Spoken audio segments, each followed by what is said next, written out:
जो हमारे युवा साथी हैं, इन साथियों के संबंध 2023 के बाद की और 11 अगस्त 2023 के बाद की होने की वजह उसको पार करते हुए उनकी मृत्यु हुई है। ये उनको नौकरी से बर्खास्त कर दिया जाना किसी प्राइवेट एजेंसी ने नहीं किया। पहली बात, हम अपने संगठनों की तरफ से ये कहना चाहेंगे अधिकारियों ने, सरकार के जिन विभागों ने, जिन मंत्रियों ने, जिस सरकार ने इस आदेश का पालन नहीं किया, बहुत ही विडंबना है।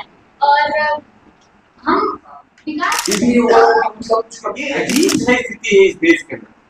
आप कोई भी आवाज उठाएंगे तो उनसे पैसा लेकर के पढ़ाई की है और आज परिवार में जिनकी बात बच्ची होकर के अपने सास ससुर से एग्जाम फाइट किया लैपटॉप की और हम शुरुआत से ही नोटिफिकेशन के आधार पे हमने किसी प्रकार की धांधली नहीं की या कोई भी गलत काम नहीं किया जिसकी वजह से हमको टर्मिनेशन मिला है। हम जो है शुरुआत से ही नोटिफिकेशन के आधार पे, भारत की गजट के आधार पे, छत्तीसगढ़ गजट के आधार पे जो है हमने जो है मेरिट लिस्ट पे आए हैं और 14 महीने से कार्यरत थे। फिर अचानक से एक सुप्रीम कोर्ट का एक ऑर्डर आता है जिसमें 11 अगस्त जो है कट ऑफ डेट डिसाइड किया गया, जिसके आधार पे 11 अगस्त से पहले की जितनी नियुक्ति थी सहायक शिक्षकों की उसको सेव किया गया और 11 अगस्त के बाद की नियुक्ति को अयोग्य कहा गया, जिसमें हमारी जो नियुक्ति थी वो 11 अगस्त 2023 के बाद की और 11 अगस्त 2023 के बाद की होने की वजह से हमारा जो है आज टर्मिनेशन हो चुका है फिलहाल में। और गवर्नमेंट का ये था कि कोर्ट की ऑर्डर पे बट डिले होना, जो प्रक्रिया में डिले होना वो कैंडिडेट के हाथ में नहीं होता है। कैंडिडेट के हाथ में ये होता है कि वो पढ़ाई की तैयारी करे, एग्जाम की तैयारी करे, मेरिट लिस्ट में अपना नाम लाए। आगे की जो प्रक्रिया होती है काउंसलिंग की और बाकी प्रक्रिया वो गवर्नमेंट के हाथ में रहती है कि चाहे वो 1 साल में कराए, 2 साल में कराए, 2 महीने में कराए, 2 दिन में कराए। तो हमारी जो प्रक्रिया है वो उस वजह से लेट होती है, जिसमें कि 2 काउंसलिंग जो है बहुत सारे नेताओं का ये कहना था कि आपकी जो नियुक्ति है पूर्ववर्ती सरकार की वजह से डिले हुई है तो उनकी गलती, बट ऐसा नहीं है। हमारे में जो है 2 जो काउंसलिंग हुई है वो कांग्रेस के टाइम हुई है और 2 काउंसलिंग जो हुई है वो बीजेपी के टाइम। तो हमारा जो टर्मिनेशन लेटर जो है वो अभी आया है, अभी कुछ दिन पहले ही, 2-3 दिन पहले उसका टर्मिनेशन आ चुका है।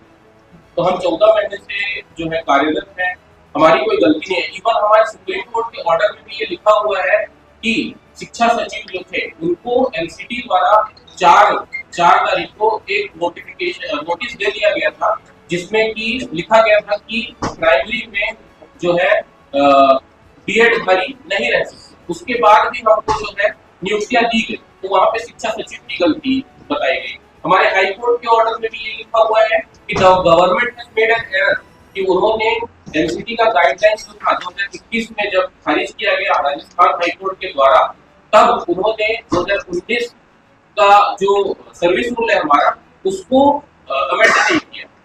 तो कहीं पर भी हमारे हाई कोर्ट के ऑर्डर में ले लीजिए या सुप्रीम कोर्ट के ऑर्डर में ले लीजिए, कहीं पर भी ये नहीं लिखा है कि ये कैंडिडेट की गलती है। वहां पे सरकार की गलती को बताया गया है और इवन शिक्षा सचिव जी जो है उनको कहा गया है कि उनको नोटिस मिलने के बाद भी हमको नियुक्ति दी गई। तो वहां पे कहीं पर भी बीएड कैंडिडेट की गलती को नहीं बताया गया। तो हमको ये नहीं समझ में आ रहा कि हमारी गलती कहाँ है और उसकी सजा हम क्यों भुगते हैं। जब एनसीडी ने गाइडलाइंस बनाया उसके आधार पर हमने तैयारी की, हम मेरिट में आए, तो हमारी क्या गलती है हमको अभी तक समझ नहीं आया, जिसकी वजह से हम टर्मिनेशन अभी तक आ चुका है, जारी हो चुका है। बहुत शुक्रिया। आप सभी साथियों को नमस्कार, नए वर्ष की बहुत बहुत बधाई। जो निशान भाई ने बात रखी आप सब लोग देख ही रहे हैं और मीडिया के साथ ही कवर कर रहे हैं कि नई राजधानी में दूता में जो बीएड शिक्षक सहायक शिक्षक है वो आंदोलन कर रहे हैं। सरगुजा से लेकर रायपुर तक पदयात्रा की और अभी लगभग 20-25 दिन हो गए हैं। लोग जो है वो आंदोलन कर रहे हैं। एक जो टीचर है, महिला साथी है, वो खत्म हो चुकी है आंदोलन के दरमियान और अभी भी कुछ लोग अनशन पे बैठे हुए हैं। आज की ये जो प्रेस कॉन्फ्रेंस है, इस कॉन्फ्रेंस में जो हमारे युवा साथी हैं, इन साथियों के समर्थन में छत्तीसगढ़ बचाओ आंदोलन से आलोक शुक्ला, संजय पराते जी, छत्तीसगढ़ किसान सभा के साथी है, कलाजा छत्तीसगढ़ मुक्ति मोर्चा के साथी है, तमाम जन आंदोलन इन युवा साथियों के आंदोलन का समर्थन करते हुए आपके साथ हम बातचीत कर रहे हैं। हम लोग धरनास्थल पे भी गए थे और वहाँ पे भी साथियों का समर्थन किया। देखिए, 2-3 बात बहुत स्पष्ट है कि आज छत्तीसगढ़ जैसे राज्य में जहाँ पे स्कूलों में टीचर नहीं है, लगभग 33 से 35 हजार पद खाली है। बच्चे जो हैं वो उनकी पढ़ाई गंभीर रूप से प्रभावित हो रही है। ऐसी परिस्थिति में प्रशिक्षित शिक्षक जिन्होंने 1.5 साल की लगभग नौकरी कर ली है, उनको नौकरी से बर्खास्त कर दिया जाना ये अपने आप में बहुत बड़ा दुखद है। सवाल आरोप प्रत्यारोप करेंगे, सवाल किसके शासनकाल में हुआ, किसके शासनकाल में नहीं हुआ। सवाल इस बात का है कि छत्तीसगढ़ की शिक्षा व्यवस्था को कैसे ठीक किया जाए, और जब गंभीर बेरोजगारी का दौर है, ऐसे बेरोजगारी के दौर में युवाओं को नौकरी देने के बजाय उनको वंचित कर देना अपने आप में बहुत भयानक है। मैं 2 बात बहुत खुल के रखना चाहता हूँ कि देखिए, जो आज के समय जो पूरी सेंट्रल गवर्नमेंट ने, आप देख रहे हैं कि जो एनटीए बनाया, नेशनल टेस्टिंग एजेंसी, किस तरीके से पेपर लीक्स के मामले से लगातार सामने है। उसी तरीके से एनसीटी जो एजेंसी है, उसने एक आदेश निकाल के देश के युवाओं के भविष्य के साथ खिलवाड़ की है कि आप कैसे ये कह सकते हैं कि बीएड शिक्षित जो है युवा वो टीचर में भर्ती नहीं होंगे। और यदि कोई एजेंसी एक आदेश निकाल रहा है तो उस आदेश को ठीक करना सरकार की जिम्मेदारी है। एक उदाहरण आपको देना चाहता हूँ। अब सबको पता है 2014 में कोयला घोटाला हुआ और सुप्रीम कोर्ट ने 204 कोयला खदानों को निरस्त कर दिया। पूरे देश में तौबा मची कि अब क्या होगा, उद्योगपतियों के सामने संकट हो गया। क्यों? क्योंकि सारी कोयला खदानें बंद हो गई। मार्च में ऑर्डर आया 2014 में, और 1 महीने के अंदर सरकार ने क्या किया, सुप्रीम कोर्ट के उस आदेश को पूरा बदलते हुए ऑर्डिनेंस लेके आए और कोयला खदानों को न चालू करवाए बल्कि नई कोयला खदानें जो है वो ऑक्शन और आवंटित हुई। तो जब कॉर्पोरेट का सवाल आया तो कहीं ना कहीं एक ऑर्डिनेंस आया। तो क्या 2900 युवाओं के लिए ऑर्डिनेंस लाया जा सकता है? लाया जा सकता है। ये सवाल है नियत का, सवाल है युवाओं के संवेदनशीलता का, सवाल है शिक्षा व्यवस्था के लिए। तो हम आपके माध्यम से राज्य सरकार से मांग करते हैं कि इस मामले में वो तत्काल हस्तक्षेप करें। चाहे रिव्यू पिटीशन डालना हो न्यायालय में, वो रिव्यू पिटीशन डरी है, उस पर मजबूती से पक्ष रखें। और ये मैं मानता हूँ कि शायद यदि मजबूती से पक्ष रखा होता राज्य सरकार में तो ये परिस्थिति पैदा नहीं होती। बहरहाल आज ये परिस्थिति है, जिसका रास्ता क्या है? रास्ते 2 है जो शायद शिक्षक लोग कह रहे हैं। पहला ये कि सरकार कोई भी अध्यादेश लेके आए और इनको वापस उसी पद पे बहाल किया जाए। यदि शासन उस पद पे बहाल नहीं करती है तो उस पद के समकक्ष समायोजन किया जाए किसी अन्य पद पे। लेकिन सिर्फ 3000 युवाओं का सवाल नहीं है, छत्तीसगढ़ के 3000 परिवारों का सवाल है। और आप समझिए कि वो 3000 शिक्षक कितने बच्चों की शिक्षा दे सकते थे जो आज उन स्कूलों में टीचर नहीं है। तो ये गंभीर मुद्दा है। और मीडिया के साथी से मैं बहुत निवेदन के साथ कहूंगा कि देखिए, बहुत सारे मुद्दे आरोप प्रत्यारोप के होते हैं, राजनीति के होते हैं। ये मुद्दा शिक्षा का सवाल है, ये मुद्दा लोगों के रोजगार का सवाल है, ये मुद्दा लोगों के भविष्य का सवाल है। पता नहीं, मुझे एक साथी बोल रहा था कि ऐसे युवा है, नौकरी लगी, शादी तय हुई, नौकरी चली गई, उसकी शादी हो गई, तो 3 साल युवाओं के खत्म हो गए। और यदि ये 3 साल वहां नहीं होते तो शायद दूसरे कॉम्पिटिटिव एग्जाम की तैयारी करके वो कहीं तो नौकरी कर रहे होते। तो ये 3 साल की जो भरपाई है ये तो संभव नहीं है, लेकिन शासन ये कर सकती है कि उनको सरकार समायोजित किया जाए। और छत्तीसगढ़ बचाओ आंदोलन युवाओं की इस मांग में पूरे तरीके से साथ। बहुत धन्यवाद। संजय भाई। सभी साथियों को एक विस्तृत प्रेस नोट आपके बीच में मैं कल 2-3 बिंदुओं पर आपका ध्यान आकर्षित करना चाहूँगा। पहली बात तो यह है कि बीएड शिक्षकों की जो नियुक्ति हुई वो नियुक्ति अवैध नहीं है। इसलिए अवैध नहीं है कि जिन शर्तों और उपबंधों को आपने परीक्षा में रखा उसको पार करते हुए उनकी नियुक्ति हुई है। ये नियुक्ति सरकार ने दिया था, ये किसी प्राइवेट एजेंसी ने नहीं दिया। पहली बात। दूसरी बात, एनसीटी सरकार की संस्था है। यदि आदेश आते हैं कि बीएड शिक्षकों को प्राइमरी स्कूलों में भर्ती नहीं करना है, उस आदेश का पालन नहीं किया जाता, उस गाइडलाइन का पालन नहीं किया जाता, तो गलती किसकी? जिन अधिकारियों ने, सरकार के जिन विभागों ने, जिन मंत्रियों ने, जिस सरकार ने इस आदेश का पालन नहीं किया, उसके खिलाफ क्या कार्रवाई हो रही है? सबसे बड़ा सवाल है। उनके खिलाफ तो कार्रवाई नहीं हो रही। उन लोगों के खिलाफ कार्रवाई हो रही है जो उच्च प्रशिक्षित है और बच्चों को लगातार 3 साल से शिक्षित कर रहे हैं, पढ़ाई में उनका योगदान दे रहे हैं। और एक बात ध्यान में रखा जाना चाहिए, प्राइमरी में यदि वो पढ़ाने के अनुपयुक्त है, जैसा कि सरकार कहती है, तो आप बताइए, उनका शैक्षणिक रिकॉर्ड देखिए कि कौन सा टीचर किस स्कूल में पढ़ा रहा था और कितने बच्चे फेल हुए हैं, उन बच्चों का क्या रिकॉर्ड है। आप पाएंगे कि सबसे अच्छी पढ़ाई यही लोग दे रहे हैं, इसलिए दे रहे हैं कि ये उच्च प्रशिक्षित है। और मुझे समझ में नहीं आता कि किसी नौकरी के मामले में, आज जब नौकरी का इतना बड़ा संकट है कि इंजीनियरिंग पढ़ने वाला चपरासी की नौकरी के लिए आवेदन दे रहा है, चपरासी की नौकरी का आवेदन एक्सेप्ट कर रहा है, वो चपरासी की नौकरी कर रहा है, तो बीएड प्रशिक्षित, उच्च प्रशिक्षित कोई भी व्यक्ति निचले स्तर की कक्षाओं में पढ़ाई क्यों नहीं दे सकता? और यदि ये सरकार की गलती है, कोर्ट ने भले ठीक है जो भी आदेश दिया हो, ये ऐसा नहीं है कि इस आदेश को दुरुस्त नहीं किया जा सकता, इसमें कोई सुधार नहीं हो सकता या कोई रास्ते नहीं निकाले जा सकते। निश्चित रूप से रास्ते निकाले जा सकते हैं। ये केवल 3000 परिवारों का मामला नहीं, हम इसको इस दृष्टि से नहीं देखते। 70% लोग आदिवासी है, दलित है, और ये तमाम जो शिक्षक है हमारे आदिवासी अंचलों में, ग्रामीण अंचलों में शिक्षा देने का काम कर रहे हैं। तो इस मायने में 3000 स्कूल और 1 लाख से ज्यादा छात्रों की पढ़ाई प्रभावित हो रही है।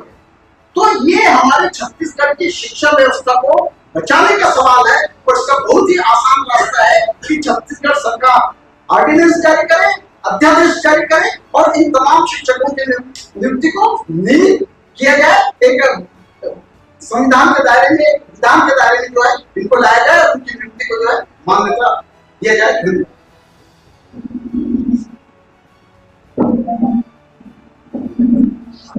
आप सभी का स्वागत है। मैं अंकित चौबे सहायक शिक्षक। कुछ महत्वपूर्ण बिंदु है जिन पर मैं चर्चा करूंगा। एक है कि केंद्र की इतनी बड़ी संस्था एनसीटी जो एक नियम बनाती है, जून 2018 में एक नियम लेकर कि बीएड प्राइमरी, उसको देख करके 2018 से लेकर 23 तक लगातार भर्तियां निकल रही। आईटी एक्ट के तहत जो केंद्र सरकार जो नियम बना रही है, भारत के राष्ट्रपति ला रही है, राज्य शासन बात होते हैं उसको फॉलो, उसी के तहत अलग अलग राज्यों में, ना सिर्फ छत्तीसगढ़, अलग अलग राज्यों में भर्ती परीक्षाएं ली और उसमें बीएड को शामिल किया। अब जो है ये नियम चैलेंज हो जाता है राजस्थान हाईकोर्ट, और राजस्थान हाईकोर्ट बोलती है कि नियम बनाने की प्रक्रिया का पालन नहीं, तो प्रक्रिया का पालन नहीं करना ये गलती होती है अधिकारियों की। आज तक उन अधिकारियों का अटक 2021 में निर्णय आया, ये मामला फिर चला गया सुप्रीम कोर्ट में 11 अगस्त 2023 को निर्णय आया कि नहीं हम हाईकोर्ट के निर्णय को अपील करें। तो जब 11 अगस्त 2023 को निर्णय आया तो 2021 से लेकर 23 तक बहुत सारी भर्तियां निकली, हर जगह हाहाकार मच गया। मध्य प्रदेश में तो 11,000 साथी, वहां भी हाहाकार कि क्या होगा, ये सबको बाहर कर दिया। फिर जो है अलग अलग राज्यों में व्यक्तिगत स्तर पे सुप्रीम कोर्ट में और करने की कोशिश की। सुप्रीम कोर्ट ने फिर 8 अप्रैल 2024 में बहुत महत्वपूर्ण डेट, उसमें अपने निर्णय क्लैरिफाई किया। नहीं ठीक है, हम एक बात कर देते हैं, 11 अगस्त 2023 जो है उस समय तक जिनकी अपॉइंटमेंट्स हो चुकी उनको जो है 6 महीने का ब्रिज कोर्स करना है और वो जो है अलाउड रहेगा। मध्य प्रदेश की बहुत बड़ी संख्या जो है बची, इसलिए बची क्योंकि वहां जो है लीगल अवेयरनेस दिखाई, वहां की जो लीगल टीम थी उसने देखा कि मामला चूंकि सुप्रीम कोर्ट से आया, वो सीधे सुप्रीम कोर्ट गए। उन्होंने बताया कि सर ऐसी ऐसी बातें हैं और ये आ रहे हैं, तो उसने क्लैरिफिकेशन दिया। लेकिन जब हम छत्तीसगढ़ सरकार जो है भाजपा आ चुकी थी उनके पास गए, तत्कालीन मंत्री के पास गए, सर 8 अप्रैल हमारी बहुत महत्वपूर्ण डेट हो सकती है, छत्तीसगढ़ का रिप्रेजेंटेशन वहाँ पे होना चाहिए, उसकी पहली सुनवाई में भी। तो हमको जवाब मिलता है अरे यार हमको तो कोर्ट बुलाएंगे। मध्य प्रदेश को भी गवर्नमेंट को कोर्ट बुलाएंगे। उन्होंने भी लीगल अवेयरनेस दिखाई, क्योंकि सुप्रीम कोर्ट से फंसा हुआ मामला है, सुप्रीम कोर्ट बुला नहीं रही है ऐसा बोल करके टाल देना हमारे लिए बहुत विध्वंसकारी साबित, क्योंकि उस दिन छत्तीसगढ़ का कोई लीगल रिप्रेजेंटेशन वहां पे नहीं था, जिसकी वजह से वहां पे जो एसजी साहब सॉलिसिटर जनरल होते हैं, सबसे बड़े न्यायिक माने जाते हैं सरकार की तरफ से, वो अपनी तरफ से कह रहे हैं कि ठीक है सर 11 अगस्त से पहले वाली अपॉइंटमेंट आप सीख होगा। और वहां मध्य प्रदेश में भाजपा सरकार है, यहाँ भी भाजपा सरकार है, और वहां पे जो एसजी साहब है वो एक राज्य को बचा रहे हैं और एक राज्य को नुकसान है, इसलिए वो सब कुछ कम्युनिकेट ही नहीं कर। ये तो हमारी सरकार की लीगल एजेंसी। अगर उस दिन कोर्ट रिप्रेजेंटेशन चला जाता तो कोर्ट एक लाइन बोल सकती थी दोस्त who have been selected they will be also included, और उस दिन वहां पे रिप्रेजेंटेशन। फिर उसके बाद जो है और सरकार से लगातार हमको आश्वासन मिला और मिलने की कोशिश की, क्योंकि हमारा जो मंत्रालय है शिक्षा मंत्रालय, स्कूल शिक्षा मंत्रालय पिछले 8 महीने 9 महीने से जो है पानी उनसे मिलने के प्रोटोकॉल्स होते हैं, उससे उतनी इजीली कम्युनिकेट करके नहीं बनते, ये मैं स्वीकार करता हूं। सार्वजनिक स्थलों पे जब भी हम मिलने की कोशिश करते हैं वो कह रहे हैं बचाएंगे बचाएंगे, रास्ता नहीं, और इसी आश्वासन पे हमने भरोसा किया। चलिए मुख्यमंत्री स्तर का व्यक्ति बोल रहा है, उसको 1 जनवरी को जो है इस नए साल में हमको टर्मिनेशन दे दी, कोर्ट का आदेश। तो भाई कोर्ट से बड़ा भी दूसरा कोर्ट में जहां आप जा सकते हैं, क्या टर्मिनेशन को जो है रोका नहीं जा सकता? क्या ऐसा नहीं हो सकता कि सरकार के बीच का रास्ता नहीं? आज जो है 3000 परिवार सड़क पे आ, और ये ऐसे बच्चे सड़क पे आए हैं जो मेरिट में लेके आए। माननीय न्यायालय का सम्मान है, लेकिन मैं आप सबको सूचित करना चाह रहा हूँ कि जितने 3000 बाहर हुए ये सारे के सारे रैंक होल्डर्स हैं, कोई बैकडोर एंट्री से नहीं आए, सारे के सारे ने एग्जाम दिलाया, बीएड उस समय इंक्लूडेड था, और सिर्फ न्यायालयीन कोर्ट कचहरी के चक्कर में ये जो मेरिट रैंक होल्डर्स है वो बाहर। तो भाई इसमें जो व्यवस्था की जो खामियां रही, इनके बीच में इनकी क्या गलती? किसी की शादी में किसी ने लोन लिया, हमारे बीच शिक्षिका बहन जो है मजदूरी काट कर इनके पास रात दिन में मजदूरी करके रात को पढ़ाई करती है। 10 सिस्टम से इतना लड़के लोग आगे आ रहे हैं और अपने लिए जगह बनाने की कोशिश कर रहे हैं, कोर्ट कचहरी में फंसा कर उनको 1 रात बाहर कर दिया। क्या इसके पहले जो है माननीयों ने अभी संबोधन दिया कि कोर्ट के निर्णय के ऊपर अध्यादेश नहीं लाया गया, लेकिन आप सब गरीब लोग हैं, हमारे लिए काम क्यों है? तो सरकार जो है अपने आप को एक तरफ संवेदनशील बता रही, एक तरफ सुशासन की सरकार बता रही, ज्यादा विरोध का स्तर बढ़ने पर एक कमेटी गठित कर दी, उस कमेटी में हमारा एक भी मेंबर नहीं, सिर्फ और सिर्फ उनके ही मेंबर शामिल। उस कमेटी की कोई टाइम बाउंडेशन नहीं, कब तक कमेटी निर्णय करेगी? यहाँ तो लोग जो साहब रोड पे आ गए, रास्ता निकालते हैं बोलते तक वो रास्ते पे आ, और कब तक और किस तरह रास्ता निकालेंगे सरकार से यही सब। और जो अधिकारीगण, सबसे महत्वपूर्ण बात, जिस केस के अंतर्गत हमारी अपॉइंटमेंट को कंडीशनल बनाया गया वो केस हमारी भर्ती विज्ञापन का हिस्सा ही नहीं। भर्ती विज्ञापन निकलती है उसमें ये केस चल रहे हैं उनके अधीन विचाराधीन रहेगा, तो वो केस जिसमें हम बाहर हो गए वो केस हमारी भर्ती विज्ञापन का हिस्सा ही। कोर्ट ने आपको लताड़ लगाई कि आपने सीधे अपॉइंटमेंट में डाल दिया, अपना कलम बचाने। टोटल अफसरशाही जो है वो हावी रही, जिसके चलते हमको भुगतना। हम अभी भी सरकार से यही कह रहे हैं कि जो कमेटी है उसमें एक मेंबर हमारा रखिए, उस कमेटी की कुछ टाइम बाउंडेशन आप रखिए और जल्दी से जल्दी निर्णय लेना। ऐसा नहीं कि अब चुनाव आ रहे हैं, आचार संहिता लग जा रही है, ये हो जा रहा है, वो हो जा रहा है। भाई आपकी नियत अगर साफ है, वहां 28 दिन से 30 दिन से लोग बैठे हुए, रात में ठंड में ठिठुर रहे, भूख हड़ताल में हमारी 14 शिक्षिकाएं हॉस्पिटलाइज हो चुकी, तो आप 3 दिन अधिकारियों को रोक लीजिए, नहीं ये तो सॉल्यूशन होके ही जाए। आपके पास संसाधन है, आप रास्ता निकाल सकते हैं, सरकार संप्रभु होती है, आप नियत दिखाइए, रास्ते निकल रहे हैं।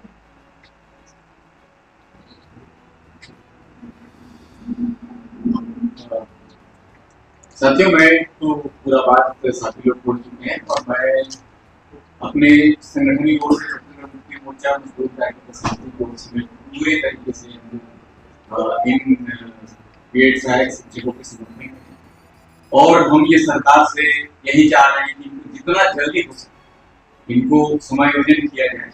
और दूसरा ये बात है कि हम लोगों ने गए थे अभी पूता धरना स्थल को देखने कि वहां पर पानी की भी व्यवस्था नहीं, वहां पर जो लेटरिन बाथरूम है उसकी भी हालत बहुत खराब है, ये लोग खुद पैसा देकर के उसको साफ कराए।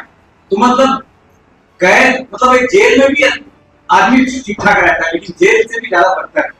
ऐसे जगह में ले जाकर के लोगों को फेंक दिए जाते हैं, ऐसे जगह में लोगों का धरने। दूसरा मैं ये आपसे कहना चाहूंगा कि अभी कुछ दिन पहले हमारे मुख्यमंत्री कृष्णदेव साय जी ने ये 16/12/2024 उन्होंने विधानसभा में ये बताया था कि छत्तीसगढ़ में 327 प्राथमिक शाला शिक्षा विहीन है, शिक्षक विहीन है और 4,822 शालाएं एक शिक्षक है, मतलब 24,636 सहायक शिक्षक के पद रिक्त। इतना पद रिक्त है ओकर बावजूद जे शिक्षक मन काम करत रहिथे पढ़ा के बहुत लगे। एक तरफ तो शिक्षा के पद पूरा रिक्त है, 24,000 में 3,000 में समावेश नहीं सब हो सकते, लेकिन कुल मिला के कि सरकार की जो नियत है वो साफ नहीं है कि मतलब रखना है। बस ये मतलब लगते कि थोड़ा भी आवाज उठाओ तो सरकार में लगती कि मैं नेतागिरी कर। ये अजीब सी स्थिति है इस देश के अंदर। आप कोई भी आवाज उठाएंगे तो आप सामने वाला ये कहता है कि नेतागिरी है। सवाल नेतागिरी का नहीं, सवाल है कि पूरे 3,000 परिवार हालात इनकी खराब बहुत। आप पूता में जाके देखिए कितना मुश्किल से जी रहे। तो हम यही चाहते हैं कि इन शिक्षकों का जितना जल्दी हो सके आप तत्काल समायोजन करिए। और क्योंकि अभी चुनाव आने वाले, चुनाव के समय फिर आप बोलेंगे आचार संहिता लग गया, ये हो गया वो हो गया, लेकिन हम अपने संगठनों की तरफ से भी कहना चाहेंगे कि आपका आचार संहिता लगेगा तो भी ये आंदोलन रुकेगा, ये आंदोलन चलेगा।